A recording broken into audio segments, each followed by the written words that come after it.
voiceover is not a zero-sum game. That's what we're going to talk about today on this Motivational Monday. Good morning. Welcome, my voiceover friends. My name is Bill DeWeese. I am a professional voiceover talent, have been for almost 18 years now. I'm a voiceover coach and demo producer, author of a couple of voiceover books, my latest being Get Paid Using Your Voice, Get Found, Get Heard, and Get Hired. The digital download of this is available for less than $10 below in the description. You can click the link to get all the information.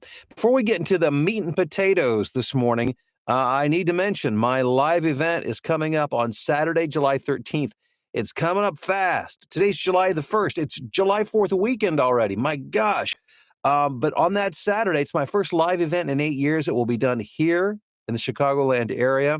And it's going to be the Success Summit. It's going to be a full day of voiceover training and information. Not just me. I've got some wonderful friends who are also experts. Well, my daughter, for instance, will be training on Fiverr. It's going to be Upwork. I've got a friend who's a public relations expert in Washington, D.C. He's going to be talking about getting free advertising by using public relations. It's going to be a cool day, and I want to be able to shake your hand, meet you face to face, and we'll have a wonderful time together. If you haven't registered yet, there's a link below in the description, so check that out. Hope you guys had a great weekend. Wow, with it being the weekend before July 4th. A lot of traffic. Vicky and I traveled for we drove for about 16 or 17 hours over the weekend. We took a trip downstate to Casey, Illinois to visit. It's spelled Casey, but pronounced by the locals as Casey, to visit some really dear friends of ours. And what they're known for, this is a little shout out to Casey, Illinois. They're known for having the biggest of all kinds of things. So they have like the biggest rocking chair in the world, made out of wood. I mean, it's ginormous. They have the largest golf tee that's like 3 or 4 stories high, the largest this, that, and the other, all throughout the downtown. Talk about like a renovated downtown, something that's like a place. It's a destination.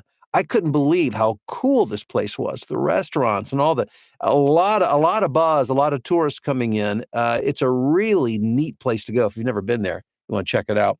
And then yesterday, took a big trip to Cleveland to see my oldest son, and we were on the Ohio Turnpike for a big part of yesterday. My gosh, those plazas, those rest plazas, rest areas along the way they put on the turnpike, packed, absolutely packed yesterday. So it was good to be home, good to be here this morning, and I want to talk to you a little bit about something that I think hopefully will give you the right frame of mind, the right lens through which to look at voiceover, which ultimately will motivate you in your voiceover journey.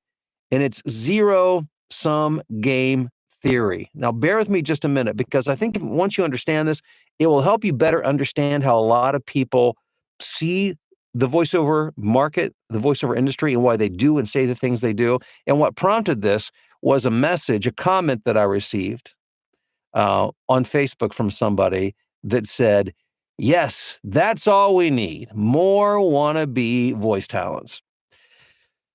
And of course, we've all heard this, and this is mild compared to many of the comments that we get. People who like to intimidate and scare and discourage voiceover talent. Of course, them being a wannabe, we were all wannabe voice talent at some point. To get into this, you had to be a newbie. You had to be a wannabe. So why do those who are in it now, who once walked the same path that you and I walk, why are they so negative? Why so much hate toward those who are just getting started in voiceover? Well, I want to relate it back to zero-sum game theory. If you're not familiar with it, let me just give you a real basic idea of how it works, because it's a lens through which people look not just at voiceover, but at life. And they tend to fall on one side or the other of this particular theory. Zero-sum game theory says, for instance, let's use apples.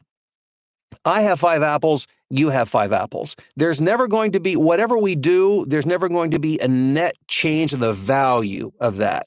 So for instance, let's say that if for you to have 6 apples instead of 5, you have to take one of mine. So it always has to equal 10. So I would have 4 and you would have 6. If I want 10 apples, that means I've got to take all 5 of your apples, leaving you with 0 apples, and then I have 10 apples. So the net value will never change. So the only way for me to get ahead and to do better is to put you down and to take from you. That's zero-sum game theory. It's used in gaming theory. It's used in economics. It's a way to look at the world. It's really an abundance versus a scarcity mentality, and you can apply this to a lot of different things. But a lot of people who have been around voiceover for a long time, they think for you to be successful means that you have to steal something from them. That if you're successful, if you begin to make money in voiceover, then it automatically means it takes money out of their pocket. That's the lens. You have to understand that's the lens through which they're looking. That's why they're afraid. And when people become afraid, they start to do things they might not normally do to try to hold on to what they have. And it's usually not very pretty what happens. And that's why you see so much of the hate that new talent. And if you're newer, I'm so sorry. It's just if you're online, that's why I encourage my students to stay away from a lot of that social media stuff because there's so much negativity. Again, there's some wonderful people in voiceover, but there's a large, or maybe it's just a smaller but loud contingency out there that really it tries to intimidate and scare new talent from being successful because they're advocates of zero-sum game theory, whether they realize it or not. By you being successful means they've got to lose. But people who hold on to that mindset, there's one thing they don't take into consideration, and that is innovation.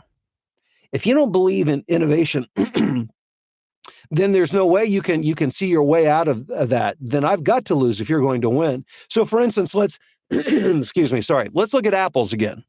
So you've got 5 apples, I've got five apples. Well, let's say I want 10. Instead of taking 5 of your apples, I just plant a tree and I grow 5 apples. That way I can have 10 apples and you can still have 5.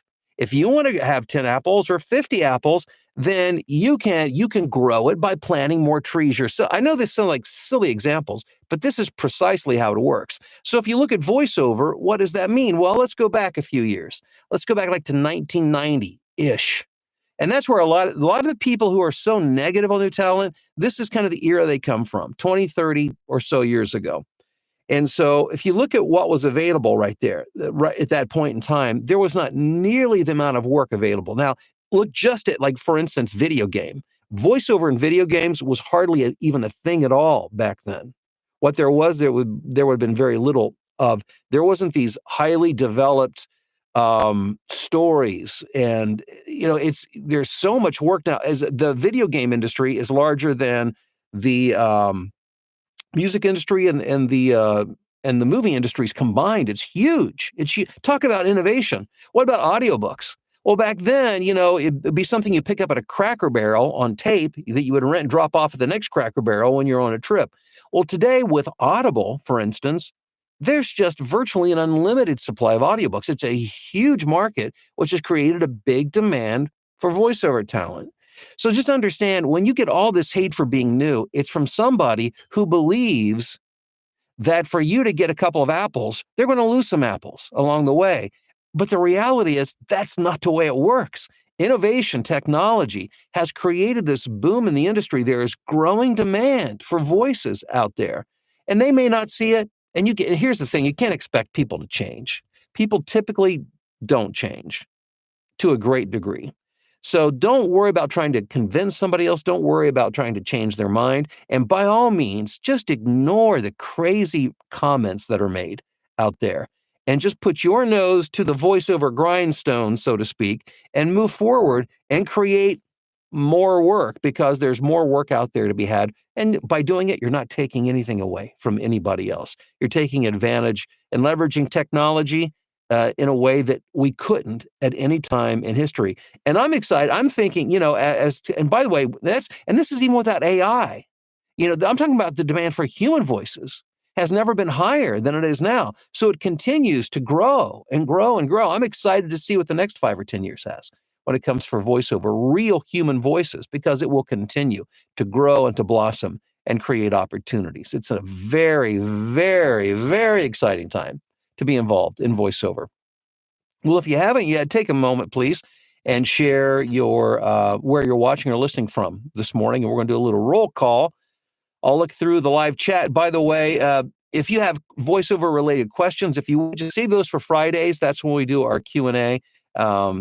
And I'm just going to do some quick shout outs here just to acknowledge you guys and let you know how much I appreciate you. Becky, how you doing? Happy Monday to you. We've got up there in Michigan, Ethan in sunny Toronto, Ontario.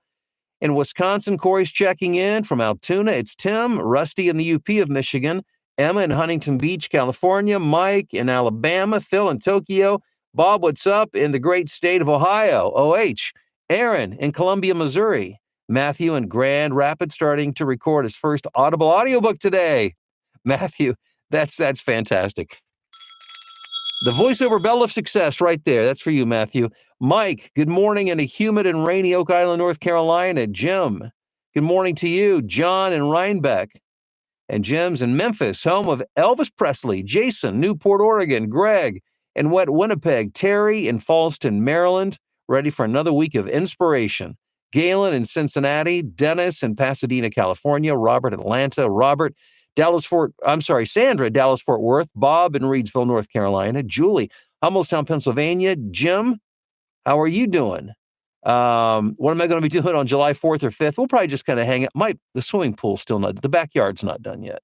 Working with contractors is a nightmare sometimes. They're so far behind schedule, but we'll probably pull out a few lawn chairs and watch. Our neighborhood puts on a spectacular, we live out of the city. And my neighbors go all out on fireworks. Some of the displays I see here are better than that I've seen in the city. So we'll have, it'll be pretty amazing. Bob it's Happy Canada Day from beautiful Brantford, Ontario. Well, happy Canada Day to all of my Canadian friends. Marla in Texas. Daisha, how are you doing? Alex, what's up in Utah? Don, as Bruce Springsteen said, greetings from Asbury Park. Jolie, good morning to you. Jim, was it as big as Lily Tomlin's chair on Laugh-In when she plays the role of Edith Ann? Which, by the way, YouTube that if you haven't. Lily Tomlin, hilarious as Edith Ann. Oh, it's way bigger than Lily Tomlin's chair. I mean, literally, this is as big as a building, and it's like it's oak. I think it's oak. I know it's wood, and it has to be maintained because it's actually real wood. I would say it's at least 3 stories high. I mean, it's ginormous. Theo, good morning to you from the road, currently in Cleveland. Hey, maybe we passed each other yesterday. Headed back home to Chicago. Happy Motivational Monday. Thanks. Same to you, Theo. Merrill says, good morning from northern New Jersey. Have a blessed and safe holiday week. Thank you, Merrill. You too. AC, hello there. Dr. Bob in Clearwater. How are you? Happy Motivational Monday. We've got Calvin. Good morning to everybody from Charleston, South Carolina. I wasn't able to attend Mallory's live training session, but I was able to grab the videos the next day. Wow, vital information on being successful on Fiverr. Calvin, thank you so much for sharing that. Appreciate that. Jason, checking in from the Bayou in the deep south of Louisiana. Fantastic. JR, good morning from sunny Austin, Texas. Jordan in Austin as well. Chris, Lakeville, Minnesota. Scotty, checking in from the great Republic of Texas. Hope you have a good week as well. Daisha, hey there. Let's see here. Oh, this microphone, this is a Neumann TLM 103. Steph, I hope that's helpful. Let's see here. Wally, a fresh start to the rest of our week. Thanks for giving freely as we all benefit in Annapolis. Thank you, Wally. Johnny in San Francisco. Sarah in Wisconsin. Rob in Loveland. It's gorgeous here today. Happy Motivational Monday. JD says audio drama has boomed in the last 10 years as well. Lots of demand for voices there. It's amazing, isn't it, how that has? Everything goes around. It's cyclical. It comes back, and all those things. It was out a few years back. That was just totally outdated. But people are gravitating back to that again, which I think is very cool. Mike in Minnesota. Gene in Dallas Fort Worth. Eleonora, how are you doing? In Australia. Jim, continuing a book project for a client in Australia. Steph in New Jersey. Calvin says, please like this video. Some more new voiceover talent like myself are able to get this encouragement. Thank you for saying that, Calvin. And yes, I always appreciate your subscriptions and your likes and your shares. I appreciate them so much. And it's obvious that you are, because just the number, not only the growth of the channel, but the number of comments that I get on the channel are growing. And they're not always nice, by the way, like the one I just shared with you. But by and large, they are. And that's okay, because at least it's getting to people who need to hear it. Jason in Nebraska, Doug in North Carolina, Adam in Bristol, Tennessee. The moving blanket idea has made my studio great. I have them on rolling clothes racks. Even my ham radio friends notice my improved audio. Adam, that's great. And James from Dallas. Guys, thanks for checking in. I so appreciate it. Remember, there's plenty to go around because of technology. It's creating. You're not taking anybody's work away. More jobs are being created. More opportunities are being created than ever before. And it's going to go on for the foreseeable future. So take advantage of it. If you're not on the voiceover path, you're just beginning, get on, stay on, move straight ahead. I've got resources below in the description to help you do that. Have a wonderful day, and we'll talk to you soon.